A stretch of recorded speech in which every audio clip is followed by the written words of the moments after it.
伊藤博文と日本の経済発展。イントロダクション。伊藤博文は、日本の近代化と経済発展にとって、重要な役割を果たした人物であり、彼の業績は今日まで我々の生活に影響を与えています。彼がどのようにして日本の近代化を果たしたのか、その成果が現代の日本に、どのように影響を及ぼしているのかについて詳しく解説します。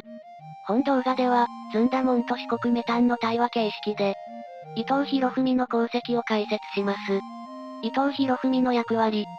伊藤博文ってどんな人だったのだ？伊藤博文は明治時代の日本の政治家だったの。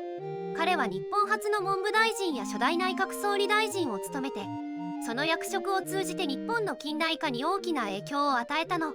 特に彼は日本の近代教育制度や憲法制定に大いに貢献したの。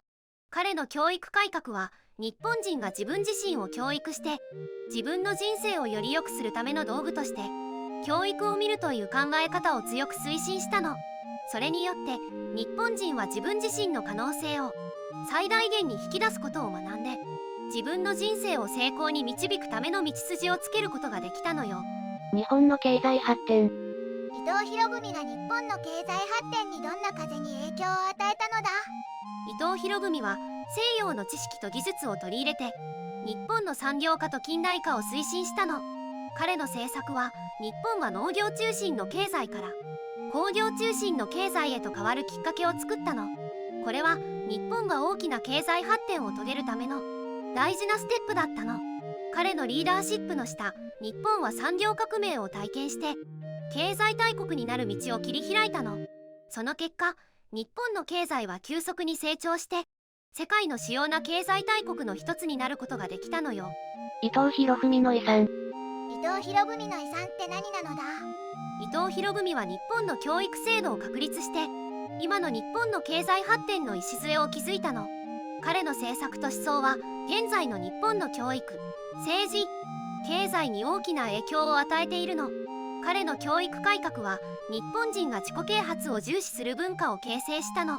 それから彼の経済政策は日本の産業化を促進して今の日本の経済発展に寄与したの。彼の遺産は日本が国際社会で主要な役割を果たすための基盤を作って日本人が自身の可能性を最大限に引き出すための機会を提供したのよ。まとめ。伊藤博文は日本の近代化と経済発展に重要な役割を果たした人物であり、その業績は現代の日本社会に多大な影響を与えています。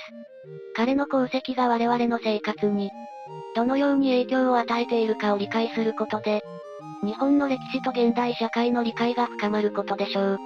彼の思想と行動は、我々がどのように教育を捉え、自己を向上させ、社会に貢献するかを理解する上で非常に重要です。また、彼の影響力は、日本の経済、教育、社会全体に及んでいます。その結果、我々はより良い生活を送るための、多くの機会を得ています。今日の動画はここまで。